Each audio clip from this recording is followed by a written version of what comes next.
Witches, wizards, and muggles. Such an honour it is to welcome you to Rennervate, a Harry Potter TCG Revival podcast with your host, Doug, Mona, and Emilio.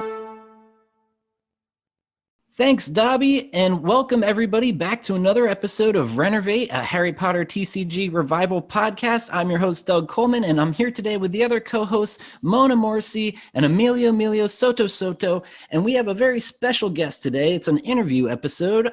We have Sammy DiSalvo. How's everybody doing? Let's first start with Emilio, go to Mona, and then to our guest. Cool. I'm here. I'm in the middle of the pandemic, trying to graduate and look for a job. So I'm doing great. Fantastic. How are you? Well, I'm doing great also, and Emilio, you are doing great. You're kicking ass. You're doing everything you need to do, and you. I think last week or whenever we recorded last, you had the same response, and so I'm on your side, man. Whatever you need from me, just please tell me. Thanks. Fantastic. And how about our guest? How are you doing, Sammy? I'm doing great. It's like 70 plus degrees here for the first time in 6 months. So yes. I am doing amazing. Yeah. I feel that in my heart and soul. But this is an exciting episode to have a guest on for the first time. We're going to be asking our guest, Sammy, a bunch of questions because he is, in fact, a member of the Harry Potter Revival Team. Do you want to give our listeners kind of a pitch on just who you are and how that journey began for you? Sure. I've been playing since 2001 when the game came out, but my actual involvement with Revival started in late 2017-ish through the Facebook group when I met Stefan and the other people on the Revival team. I just became an active member, posting a lot of deck lists. I actually did a card, a highlighted card every 2 or 3 weeks. I did a monthly deck I would post and just starting conversations that way. And then I just became more and more active with that kind of stuff. Lots of conversations with people until I eventually pitched 2 potential cards for Revival cards. And that was kind of the catalyst for starting Revival's fan-made sets. And then everything from there just kind of really took off. And then I got my hands into a lot of different pots in the Revival group, Awesome. But mainly Revival of cards. That's fair. So I guess that leads us to some of our first questions. So how many people are on the Revival team, and who would you say is responsible for the Revival? So Stefan is responsible for the Revival from starting it to organizing the events and pretty much setting up a lot of what is set up. So he kind of is running a lot of that. On the actual Revival team, there's probably somewhere between 10 and 15 people that do various things. They don't all have their hands in every single pot. There's very few of us that are in every single pot. But there's probably between 10 and 15 that do various things, from building the website for Accio, to designing new cards, to working on gameplay platforms, to managing the Discord and Facebook, managing Facebook in Europe when we're asleep in America, and then vice versa. So there's quite a large team, I think, for a dead game, and just people who are involved in those kinds of things. Super cool. How about Mona or Emilio? Do you want to take question number 3? Yeah, actually, I kind of want to so when it comes to the Revival, I kind of want to learn a little bit more about so I know that this is probably more of a question for Stefan. Is it Stefan or Stefan? I guess I can ask him that too, but Stefan. Okay, Stefan. So I noticed that, because I've never been to a tabletop convention myself, but for tabletop games and stuff like that. But I do know that the Revival team, or the Harry Potter TCG Revival, is a thing that's known in the tabletop con. So that was just sort of something that, he just said, hey, I'm gonna, I guess, call up and see if we can do this. Or is it I mean, I guess I'm just kind of curious to see like how that whole thing unfolded. And have you ever done a like revival tabletop event with them? So that whole story I will let Stefan tell one day because he knows it much better than I do, and he's the one who drove all of that. So I don't want to dive into that realm. And when I became heavily involved, which was designing the sets and whatnot, was in the summer of 2019. And my job for 3 years took a summer trip with our students from the end of July to the beginning of August.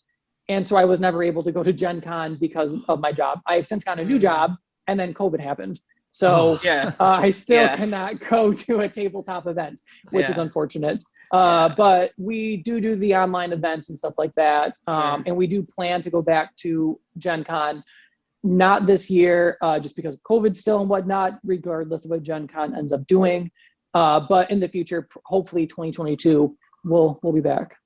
Very cool. Yeah. And I think all of us plan to go for sure. I think everybody's so eager just to like meet all the people that we've been chatting with and all that stuff. Oh so my God, that's really cool. Yeah. It's going to be the group of us have grown so much, and the people who like talk now and play every week and just have, I mean, it's grown so much in the past year and a half. And so when we can all meet in person, like you said, it's going to be incredible. Yeah. I cannot wait. Yes. Super stoked.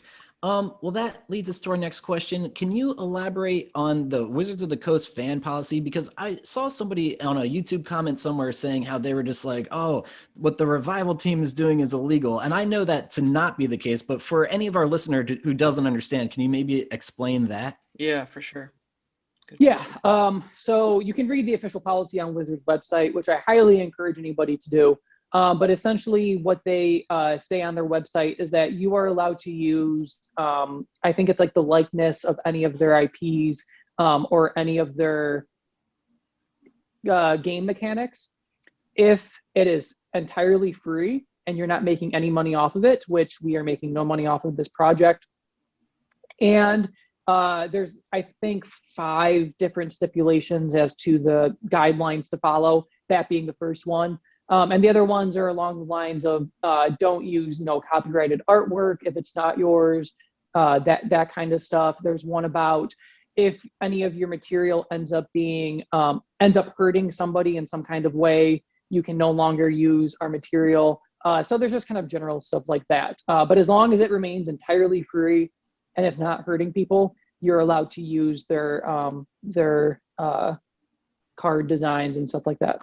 Definitely. Nice. And I guess that does like lead us to like, where did you come up with this art? Because there's so many cards. Like, how did you contact so many artists? Like, where did that begin? And how many artists would you estimate are involved?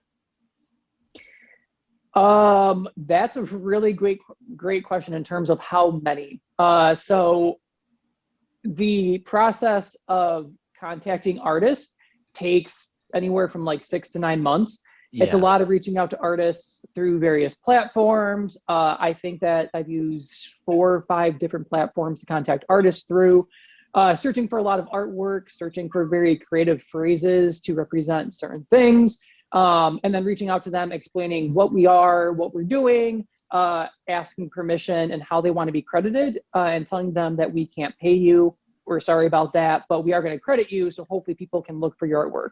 And I know there's at least one artist who had some pieces in HOS and will have some pieces in POA, Vlad. And I've heard of people who have gone, yeah, right? He's incredible. It's amazing. Yeah, he's fantastic. He was one of the first people I found. And he said we can use any of his pieces as long as we keep everything free, which we do. And I've heard people go to his websites and download either stuff for wallpaper on their laptops. I actually have a print of his. I have 2 prints of his hanging in my apartment. Absolutely love it. So in HOS, you can look on Accio and find the actual number of artists involved. I would say there's probably 40 to 50 artists involved in HOS. Wow. That number is growing for POA. Which is very exciting because I love bringing in new artists. Yeah. And the cool thing is that some artists have actually come back and wanted to draw more stuff. I've had some people reach out to me and say, what can I draw? I'm interested. So we probably have between 10 and 12 custom artists at this point who just want to draw stuff and contribute. which is really, really cool. Yeah, Definitely. That's really good, and also sort of connects with our next question, because we are very interested in knowing for the next sets and whatnot. Do you all like have a specific guidelines for the artists? As in, like, do you give them the descriptions in the books versus the movies? Is it up to the artist? Like, how does that process play out? mm-hmm. So I try to be as hands-off as possible with the artists. This is their work. As somebody who studied creative writing in school and has like been in contests and whatnot, I don't want my art to be changed and altered and that kind of stuff. And I also don't want to be told what to write, in the same way that I don't want to dictate what artists do. I want them to have their own stamp on the pieces. I want people to be able to look at it and say, this belongs to a certain artist. And I want them to express how they view Harry Potter, because people have very specific ideas of what Harry Potter looks like. That is not the movie. And that's pretty much the hard line I draw, is it cannot be movie related. I just don't want that coming into this, because everything else Harry Potter is that, and I don't want the movie part. Yeah. And what's as really fans, cool, we all want that. Yeah, exactly. Yeah, right. One of the artists from HOS I contacted him and said, do you want to draw stuff for POA? And by the way, HOS, for those who don't know, is Heir of Slytherin. It was the second set for Chamber of Secrets that we released in our first set. And then POA is just what I'm calling the block for Prisoner of Azkaban, all the sets involved. And so I contacted him and I said, do you want to draw for POA, because your pieces from HOS were amazing and very well received? And he said, yes, that's my favorite book. And so he went back and he's going to draw the Sirius pieces. And he said, I have a very specific idea of what he looks like from the book. That's not Gary Oldman. Can I do that? Yeah. And I said, please do. I'm not going to restrict you. And so he sent me the artwork and it's phenomenal. Wow. It's beautiful. Like, I can't wait to share it with everybody. It's so good. So when that organically happens and artists are like, I have this idea, can I do this? I'm like, go ahead and do it. My best friend, Sophia, drew 3 pieces for HOS. She's going to draw some more for POA. And she's like, can I do these pieces, blah, blah, blah. And I said, yeah, they're yours. And then she draws them and they're always incredible. And I don't give her any direction. I just say, this is now yours. Have fun. That's amazing. So, yeah, the artists are just incredible. And I love seeing the artwork. It's just absolutely beautiful. I just love it all. Definitely. And that's one question I had for you is, does the Revival team intend on creating sets that will recover the remaining books in the series, like POA and on? Because, like, man, I sure hope that's the case, but that seems like a very big undertaking. Right. So very large undertaking, very long undertaking, which I think is the important thing for people to know. Because we have to plan for future sets and we have to work it into Classic as well, and how those sets work with what we're making. And then other future ideas that we have as well. So we plan to continue doing it, but it will probably be a long process. A very, very long process, but a rewarding process. Yeah. Oh, totally. Very, very happy for all of us. Yeah, that's awesome. I noticed that when I was like reading some of the cards from HOS, there's some like verbiage in there that implies multiplayer, and I didn't really like just from someone who plays like Classic, right? And I think all of us kind of came from that same perspective where we're like, wait, what? So can you kind of like elaborate on that, or if that's the case? Because I also made a comment in Discord one time, and that said something like, you know, I haven't played multiplayer as some of these cards indicate, and I was kind of shut down and was like, no, these cards are not for multiplayer. And I was like, okay, so I was a little bit confused, but yeah, I mean, if you want to elaborate a little bit on that, because some of them do read like that. So yeah, so that is intentional, and I'm not sure who said that that's not what the cards are for, because we'll leave them nameless. Yeah, which is fine. Yeah. I'll tell you afterwards. I don't want to embarrass them. Choose an opponent, so I think that's pretty clear. Yeah, that's right. Yeah, so exactly. We designed them to be multiplayer. Yeah, and I hate them too. Okay. Yeah. It was choose their opponent themselves or their opponent. Anyways, it's stupid. Yeah. Okay. Yeah. We're not sure what multiplayer would look like in terms of is this going to be EDH where it's a free for all? Is this going to be a 2-on-2? And you choose one of the two players? Is it going to be some other variation of multiplayer? We don't know. We've tested some different formats with multiplayer and whatnot. And so even though it says choose an opponent, you can always just choose the one person. And if we never get to the multiplayer arena, at least we have these cards going forward, being able to easily adapt them to multiplayer. And that's really the idea. We don't know what's going to happen in 5 years. If multiplayer happens, now we're set to go. So that's really the purpose behind it. I would love to do like a 2-on-2 sort of thing, probably with varied rules of some sort. Not sure what they would be. I think that'd be a lot of fun. I also really love doing 2-on-2 matches in Magic, and back when I played Yu-Gi-Oh! And whatnot. So we'll see what happens with that. But that's something we would like. Cool. Super cool. Yeah, no, Yeah. I can imagine it working out pretty well. I want to even just try it with like 3 people, just going head to head and see which wizard lasts out of that situation, but very exciting. So that's another question I have for you. Once we do get back to like post-COVID times and we're able to go to Gen Con and stuff, will there be like a specific like classic version of like traditional play and the Harry Slytherin, or is there like a hybrid? How does that work like in tournament play? Mm-hmm. So the current plan is to do 2 separate tournaments, one for Classic and one for Revival and Paper. Okay. And then we would just adapt all the rules that we're currently using online, and we would adapt them all to in person. But the goal would be to have both of those events running. The goal for 3 to 4 years from now is to expand that a little bit, and we'll kind of see what happens with that, but we want to expand that. Very cool. Awesome. Mm-hmm.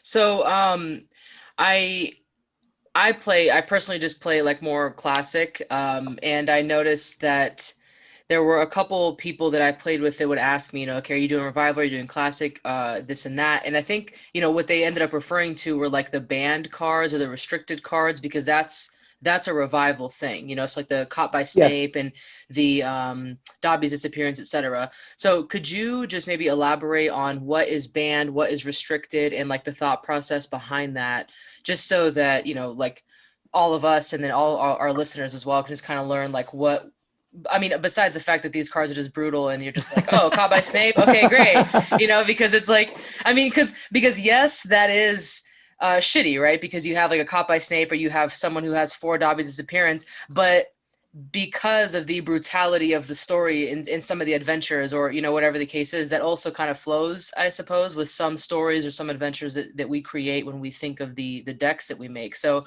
just curious on that. Yeah, so the discussions for the ban list were literally a 3 or 4 week discussion, and every other day it was like a 2 or 3 hour call. It was not made lightly. It was a very, very long conversation. There was a huge list of cards to discuss, to potentially add to it. And our goal with the ban list was not to destroy certain strategies or whatever, but it was to remove the cards that make the game unfun, right, or that break the game's what I call the action economy in the game, which I think that all the cards that we banned essentially do that. So that was kind of the idea behind why we banned the cards that we banned from Revival. And a side note I just want to say is you can use all the cards however you want in Classic, and our intention is to leave Classic alone. People like Classic. People just want the original 5 sets. They want to play it as Wizards left it.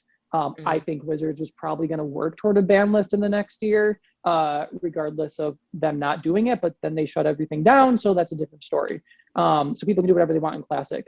And we will revisit the ban list in Revival as stuff changes, as new cards are introduced, as new oppressive strategies kind of pop up. And I've seen comments that, certain decks that win a Classic event might not run any of the banned cards, or, they might whatever the situation is. And the point isn't that you can't win without these cards. The point is it makes it unfun, and it just breaks what the game is supposed to do. That's why cards get banned. Cards don't get banned because we're like, oh, this isn't every single deck that's winning and you can't win without it. Right. So that's our thought process behind it. And a lot of people are confused as to that thought process. So I think that's a very important thing to clear up. Definitely. No, I appreciate that perspective on it. Definitely. Because I want to have fun when I'm playing, and that knowing that that's the intent is a good thing to know. Yeah, exactly. I mean, there were times where I would play against somebody who had 4 Caught by Snape in their deck. Oh, God. And at that point I was like, so are you trying to like tell me something, or like, but no, I mean, that's exactly right. And I think that is a good point for everybody who knows, who has played the game. And I think, you guys on the Revival team probably know more about what Wizards might have done, just given how long you've been playing and sort of like how other card games may have gone. I'm not very familiar, as these guys know. I only play the Harry Potter TCG. I don't play any other card game. Same here. Yeah. And so, for me, I'm like, some card games might have a banned list that Wizards of the Coast, for example, that put on. But I think it's a good point to make, because if there's a card that's a little bit too brutal, for me, I remember when I took out Caught by Snape in my decks, it also allowed the creativity to flow and see, well, what is it that I can put in my deck in its place that would still make it a really good winning deck? Because if you're winning because you played Caught by Snape, then you have to think like, well, is your deck good, or did you just lock down your opponent because of like massive control? And so I understand that you're not trying to take, like a really good card out just because it wins. But at one point you have to ask yourself, but is it the card that's just doing this, or is it your actual deck and all the auxiliary cards that you use? So Definitely. Exactly. Yeah. Are you going to say something? Sorry. Yeah. One thing that we also want, and we try to be aware of in regards to the ban list as well, is we want people to create fun decks and diverse decks. We don't want someone to take the same 40 to 45 cards and then just swap out 10 cards and call it a new deck. We hope that people will be forced to build a more diverse deck with a ban list. I mean, you can't play Caught by Snape, so what do you do? Well, there's other adventures. Okay, these other adventures, restrict actions or restrict whatever. Which ones work better against certain kinds of decks? I mean, Caught by Snape pretty much works against every single deck. But the other ones that make you discard your hand or reveal a card with power 8 or more, or whatever it is, you can sideboard out and whatnot. But Caught by Snape, you're not going to be able to you're just going to keep it. So the goal is to, as you said, create more deck diversity. And we don't want to go crazy with the ban list. It really is a very conservative thing in terms of the cards that go on there. But over the past year, because we released it actually a year ago in May, or June 1st. So over the past year, we've been having weekly Harry Potter events on Tuesday nights. And we've been watching what decks do really well, what cards are just very common and or maybe too oppressive or whatever. And so there's some stuff that is on a watch list. And we're going to revisit it after our next big event and change it if we need to. Very cool. Nice. Yeah. And more about just like a quick bit about I'm sure you know about this Sammy playing Magic and Yu-Gi-Oh! And all these cards. But for Mona, Douglas, and our listeners, when you are starting a game such as, for example, Yu-Gi-Oh! Or Magic the Gathering, the first sets, basically everyone had the same decks. Like in Magic the Gathering, you have everyone with some cards that just ramp you up really quick, called the Moxen and the Black Lotus. And then Yu-Gi-Oh! You had like these really powerful cards that are now mostly forbidden, like you can't use in the, in the more like sanctioned format. And I remember like we all had the same decks, and maybe we added like 2 cards, and that was our exactly. So that's the aspect of diversity that Sam is highlighting, that just historically happens in most games as more cards are added in. And that makes it kills the That's a good point. Yeah. Interesting. And we are kind of in that beginning phase with Harry Potter. Yeah, there's the 5 classic sets. But in terms of the game's popularity, which seems to be increasing, and the strategies that people are finding and whatnot, it really hasn't been played in any kind of competitive manner for almost 20 years. So we're almost in that infant stage again, like you just said. And I think after we get 3 or 4 more revival sets out and we kind of focus on certain strategies or whatnot, deck diversity will expand even more, especially with some of the starter characters that we are releasing with POA. Nice. It's really going to help some starter diversity, which will be great. But it's going to take some time. It'll take some sets being released and that growing pain. Right. Makes sense. Just before we move on, because I have one art question to see if you know where this came out of, and it's actually from the Just Chamber of Secrets set. Because in the box we see the sword of Gryffindor. It's like a saber, like I forgot how you say it. It has this huge rubies in the hilt, but just looks like a saber. And then we have the Hair of Slytherin interpretation. Is a little bit more of a classical sword. I don't remember really from the books, but it's just interesting when I saw this. And I don't know, you playing the game and being a big part of the Revival group, I don't know what you think about that art of of the saber. So, yeah, I've actually never liked that particular artwork with like the more of the saber kind of thing. It looks more, I think it's called like a rapier or whatever it is, or something like that, or a scimitar, maybe. I'm not even sure. Yeah, it doesn't look sword-like to me, because I picture like this massive, almost like Excalibur sort of sword. Because the 4 founders were supposed to be this more like medieval sort of situation. So I picture more of Excalibur, more of like the artwork and drawing the sword, than I do that artwork on Chamber of Secrets. And I love most of the original artwork, just that one piece I've never really jived with. Yeah, that sword is definitely Aladdin and the King of Thieves. Yes. Like that's kind of like, like, it's like a little like hint of that with like a small bit of like, something crazy going on. But it definitely reminds me of that for sure. That one is an interesting choice, and it wasn't even in the set. So I like always to talk about that little sword. So that sword that you see is actually not the complete artwork. There's about half of that artwork that is hidden. And I felt very bad when I said to Sophia, we're going to cut this down. But we cut it down. That way we could preserve the actual sword card for when it's more important later on. That's why you don't see an actual sword of Gryffindor in the set. Oh, very cool. Because it feel weird to do a second sword of Gryffindor when they start using it to destroy the Horcruxes and whatnot. Of course. So that's kind of the story behind that. So the actual artwork itself, the full artwork, is very beautiful. Hopefully you'll see it one day, but it's very beautiful. That'd be great. Yeah. Super cool. All right, now here's a loaded question. Are there any plans for introducing a new lesson type, or would that greatly complicate things? It greatly complicates things. Makes sense. Greatly complicates things. Yeah. I can't say whether we're going to do that or not. Fair. All I can say is conversations are happening. There's different ways that you can handle the new lesson type.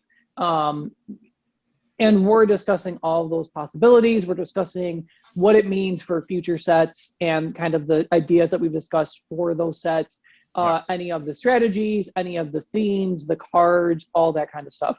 But it greatly complicates things. I mean, so Wizards of the Coast, up until about a year ago, did a really great job with a magic color pie. And now they're just like, what's a color pie? Who cares? And they're just doing all kinds of weird stuff with it. Very apparent in the current Strixhaven spoilers that came out today. The color pie for Harry Potter was just like, doesn't exist. And so we have started to build out the color pie kind of with what stuff does and started to group stuff in certain ways. And we're going to try to strengthen where on the color pie certain things are. As we design new sets. And so adding in a 6th color into that color pie is going to drastically shift a whole lot. Yeah. So if it does happen, it's going to be a lot of thought behind it and how it's going to shift. If it doesn't happen, we'll approach it in a different way. We have ideas for both, but you'll have to wait and see kind of what happens. It's absolutely fair enough. Yeah. I'm asking the tough questions. For sure. No, which is totally fine. Yeah.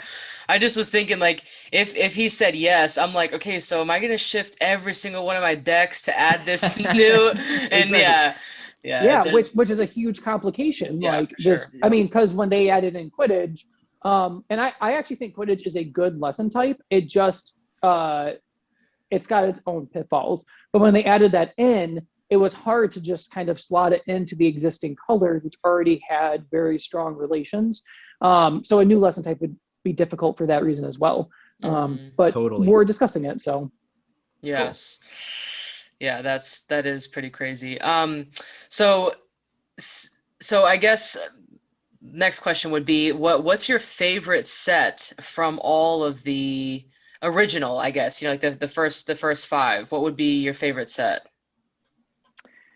It is a tie between Quidditch Cup and Diagon Alley. And it's a tie because Quidditch is my favorite lesson type. So Me too. Nice. yeah, love Quidditch. It's fantastic. Potions is really becoming his close second at this point. But I love Quidditch a lot. And that's why I love Quidditch Cup. And then I also like Diagon Alley because it introduced locations.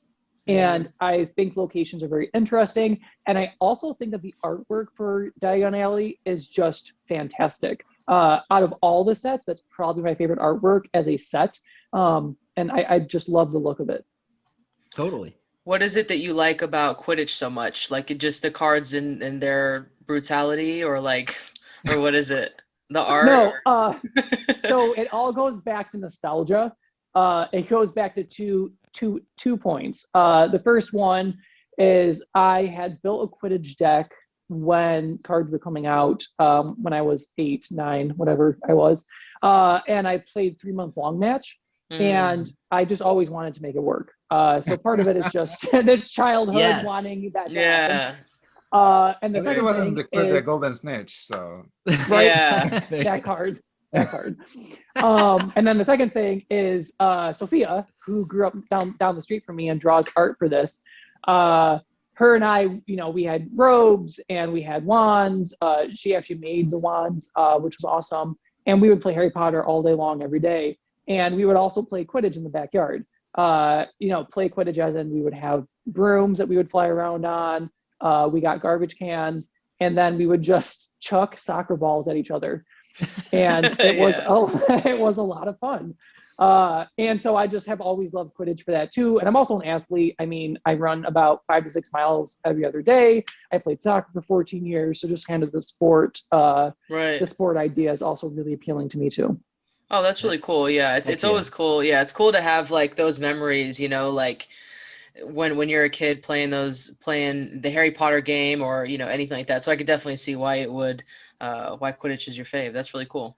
I think we all have had to use the broom at some point. If you're a Harry Potter fan and try to do something. Oh fun. yeah. I tried for 1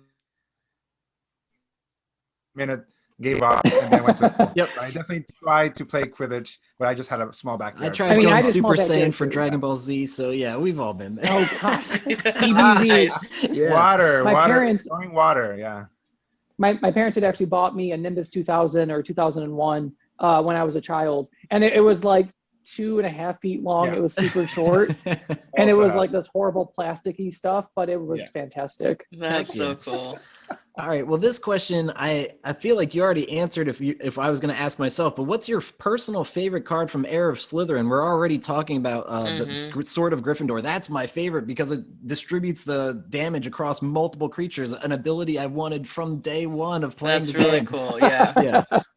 Well, I'm glad that we could do that for you. Yes. Very glad we could do that. And that card went through so many iterations in terms of effects and whether it was going to be an item or a spell, so many. And the big change came when we decided to hold off on the Sword of Gryffindor because that was originally the Sword of Gryffindor. And then when we made the decision to wait, it turned into what it is. And I do love that effect because it's unique in Transfigurations. That doesn't do that in anything else. We may not do that again in Transfiguration because it does bend the color pie. And I just said that we want to try to strengthen it. So we'll see what happens. Yeah. But my favorite card from HOS, in terms of artwork, the cards by Peter, the whole Aragog series is just beautiful. He did a fantastic job. He actually went back and reread the Aragog chapter and then sat on it for a few days and took notes and then sent me like 12 sketches. And he's like, which of these do you want as cards? And I'm like, I'm not an art director. You All do of what them. You want. You're, all of them. Yeah, all of them, and send me those sketches via Owl, please. Yeah, right. Yes. Yeah, so good. Yeah. So in terms of artwork, those are my favorite. And then I have been, best friends with Sophia since I was 4, and her That's art so has cool. always been like one of my favorite things. And I love her artwork. It is so on point to the original style of the game that the nostalgia for her artwork is just beautiful. I love it. So those are my favorite artworks, I think, but I love them all. They're all just beautiful. Mhm. Favorite card, I think just because of Quidditch would have to be the Quaffle. Oh, yeah. People have wanted a Quaffle for a very long time. I wanted a Quaffle for a long time, and it kind of helps to fix some Quidditch stuff because it searches the match while still giving you a lesson. Mhm. So it does some stuff like that, which I think is good. For potential future stuff that we might do, potentially in Quidditch, I would say my second favorite Quidditch specific card would be Quidditch Plaque, which lets you play. It's essentially a hair care potion for Quidditch players and then fetches one back. But we want to expand that. And I think that the World Cup is going to give us some really great room to do that. Awesome. And my most used card is probably Cauldron Calamity, Mm. which is just a fun game ending card. It's a lot of fun. The artwork's fantastic as well. So those are probably my top 3. Excellent. Very Yeah, good. very cool. I'm curious though, what do you all like best from HOS? From 'Cause I'm always HOS, curious to hear what people say. mine was sort of Gryffindor. How about Mona or Emilio? For me, it's definitely the Tom Riddle, because I think that it's Ooh. needed. It's good to have that option of just splashing rainbow colors in your deck. So I like that ability. Yeah. That is a great one. Yeah, it is. Yeah, I definitely like Tom Riddle. For me, I would have to say Gilderoy. And like we talked about before, I mean Vlad, just all pretty much all of the art. Wandering Nocturne is like one of those cards for me where I'm like, that is exactly what it's supposed to look like in my Yeah. brain. Right? Oh, yeah. Yeah, and it's a They good card. It's a crushed really it. good adventure. So yeah, I would have to say, just for the sake of having one, I would say Wandering Nocturne for sure. And some ones I want to shout out, Armando Dippet. That character is wild. I love that. It almost Yeah. would be. It's like a great one to start with, depending if you build your deck around real that. quick aside, Yeah. I love Tribal. Mhm. I'm a huge Tribal player. Plants is my favorite deck in Harry Potter. But then in like Magic, I play Merfolk and Dinos. I just love Tribal, and I wanted a card that helped houses because I wanted to build out the houses. And it was just like the perfect starting character for houses. Love Armando, fantastic starting character. Oh yeah, Definitely. Yes, that's a And good then- call. Another interesting one is Lucius's Cane. It's like a Yes. potions card that provides charms power. Yeah. Like, That's I wicked. love it. Yeah, Line, I some more of think. that. Yeah, Amelia. we have talked actually about that color bending kind of stuff with one color providing a different color. And Kane was kind of the first foray into that realm. And Kane, I think, is a very powerful card. Yeah. It does a lot. It provides a lesson. It does damage. It really helps to emphasize or to capitalize on extra actions, which is what this game really thrives on. So like, it's just a phenomenal card, top to bottom. So we would like to do more kind of color bending stuff like that. Not sure what we're going to do and where it's going to come, but we would like to do more like that. But that card is fantastic. Yeah. Definitely. That's All right, awesome. we're wrapping up here soon. We only have a few final questions and then actually a few listener submitted ones as well. But this one's another tough one. Are there any details that you feel comfortable sharing with us about the upcoming Prisoner of Azkaban set? Particularly, I'm guessing like a timeline of when that may be coming. No worries if you cannot speak on Just this. give us a list of all the cards, and Yeah, we'll take that exactly. PDF from you whenever you get a minute. There we go. Yeah, let's just cut it up. So the goal is to have, so it's going to be a block. So if you play Magic, you're kind of used to the block system. So it's just a group of stuff clumped together. It's going to be in 3 sets. One of the sets is not what you would think of when it comes to Harry Potter set. So it's going to be interesting to see kind of what happens. It's gonna be a Exciting. lot of fun. I'm very excited about it, or I'm very excited about it. So it's gonna be 3. The first one we are hoping will come out late summer, fall. I think a lot of it hinges on the conversation about lesson types and stuff like that. But that's the goal, to have it come out then. A lot of the classic cards that you all are expecting are going to be in it. A lot of the characters, a lot of the creatures are going to be in it, which is super exciting.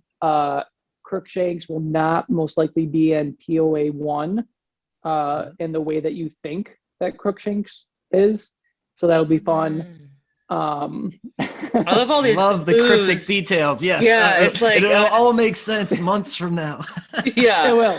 Yeah. People who like owls, Mhm. you're welcome. Oh yes. There will be hopefully I love cycles in Magic. Magic has a lot of cycles with like all the colors do one thing and they share kind of something. We did the cycles with the books in HOS. I think cycles are a really fun thing. So the goal is to have a cycle in the set, which will also be a lot of fun.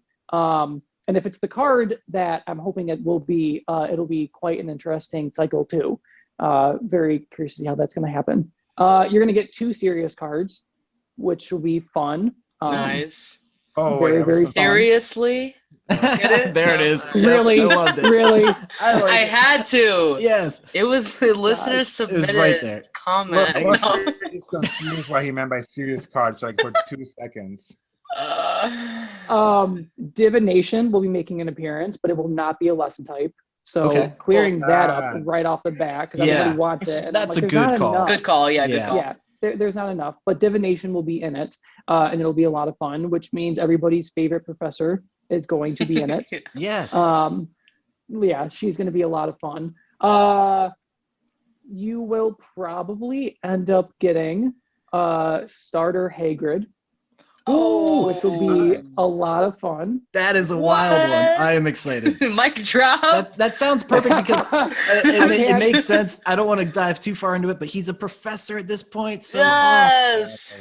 Yes. Dope. I mean, there's also conversation about Hagrid, and I'm not going to say anything about his effect or how he's going to be a parallel to other existing professors.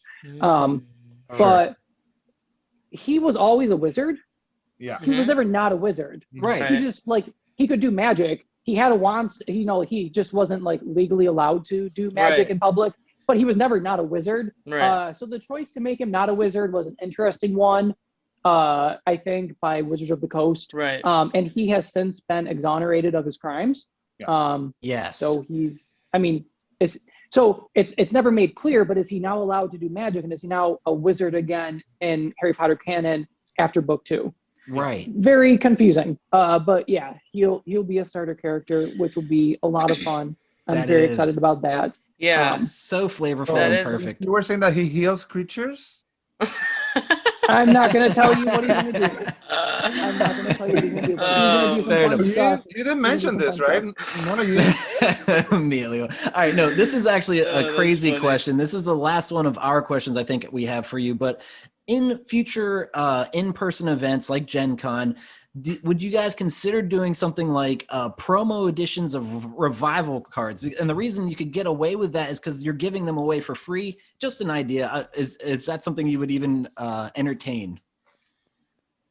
So, as I've already said, the artwork for the sword is not complete, and you all have not seen it. Ooh, You all okay. have also not seen Aragog's lair. So the dude who drew that entire series, you've not seen half of that artwork because it's hidden behind part of the location. Yes. So That's Yo, all I you just have to say, Sammy's a great storyteller, yo. Like, I'm sitting here, like, on the edge of my We seat, have the like, best- wait, we have the hold best on. guests. You Yes. mean to tell me that it was a knife in the kitchen? Like, I'm just sitting here, like, oh my god. Yeah. All right, cool.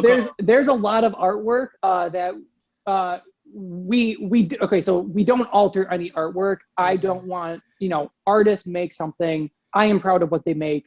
And so we don't like change colors and like all that kind of stuff. If it doesn't fit in the frame or if it's hidden, then it's just hidden or you can't see that part of the artwork, but we don't alter artwork. Right. I don't think that's morally correct. So there's Yeah. pieces of art that you all have not seen pieces of just because it doesn't fit in the frame. That makes perfect sense. Wild. And All you right, may actually see that sooner than you think. Oh, Sammy Oh, keeps there we dropping go. mics. Look How at many it. Yeah, mics do we you have got back all there? Wow. You got a bag People, full of if mics. you're not excited, I don't know I what'll really get you do. excited. Yo, That's so it's dope. It's dope. pumped. Well, that leads us to our listener submitted questions. We only have 3 of them, so I guess each of us could take one of these. Michael Young asked, which book is your favorite of the series? Or movie if you haven't read the books. And I'm assuming you've read the books. A few times, I'm sure. Yeah. I have. Actually, they're behind me, and I have Harry Potter bookends. That is Harry going into the platform 9 3/4. Nice. Oh and coming my, out that of it, is so which cool. is really cool. Love that. I read all the books, and I have also read Quidditch Through the Ages and Fantastic Beasts, which has quite a bit of material in it. Nice. So I would say my favorite book is probably one of the first ones, either 1 or 2, just because the introduction to magic and like the world just holds a place in my heart from when I was a child. When I was a kid, I read this. I read Artemis Fowl, and then I read his Dark Materials, and those were, and then also Lord of the Rings, and those were like my fantasy horror series that I read. And this was like my first big foray into magic in the world. I was 6 when the first one came out, and so the first 2 books just hold a really special place. Nice. That makes sense. Very cool. Yeah. Okay, so the next question is Nolan Lee, and he asks, have you ever seen a mechanic from another game that you immediately wanted to do a version of for new Harry Potter sets of some sort, and what was it? I can't think of any particular mechanic that I've seen, like Flash or I don't know, like Ward is coming out in Strixhaven or stuff like that. And there's some things that cards do, and I'm like, oh, that's cool. I think it'd be neat to have that in a set, but no like general sweeping mechanics. And one of the reasons for that is we want this game to be different than Magic. A lot of people compare them because the mana is kind of the same in the 2 in terms of how that functions, but the games are vastly different in terms of their gameplay. And so much more. So we don't just want to reskin Magic mechanics into this. I don't think it's the way to go. I think it would make this too much like Magic. And then at that point, what's the point of playing other than the IP? So this needs to remain unique. And the way to do that, I think, is really to not take too much influence from other games.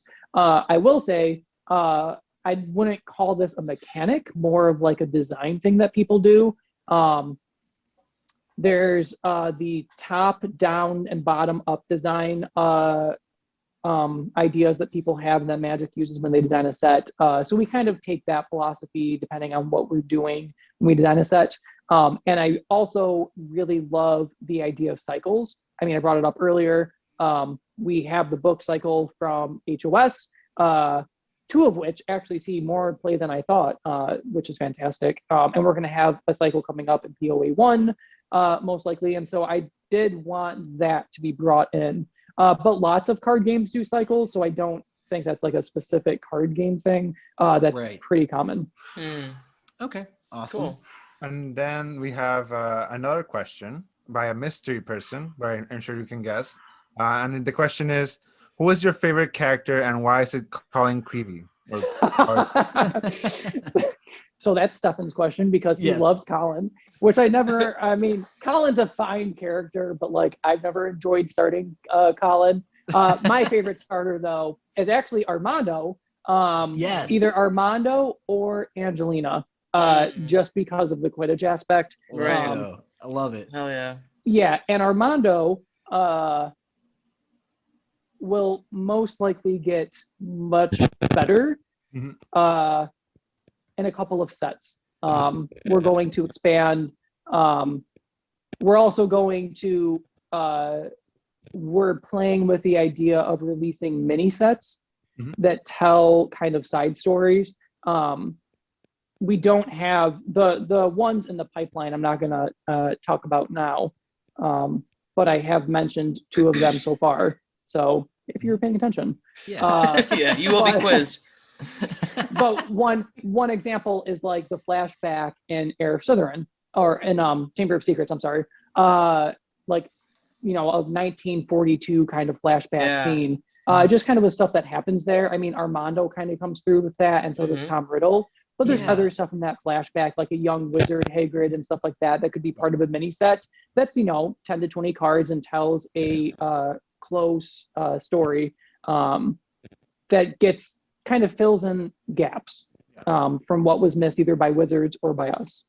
Awesome. Very cool. I like that. That's a good idea. Super cool. And yeah, Stefan will be probably our next guest, so listeners can look forward to that. But we can't thank you enough, Sammy, for joining us tonight. This has been so fun to pick your brain about the Harry Potter trading card games revival. Thank you for all that you're doing with your team. I've been enjoying it thoroughly, and as I'm sure many people are, it's brought us all together tonight. So it's all thanks to you guys. So keep doing what you're doing, and we really appreciate it. Yeah, Stefan. No, thank you for doing any of this content creation stuff, because that also helps a lot. People having stuff to go listen to and interact with and talk about. I mean, this is also fantastic.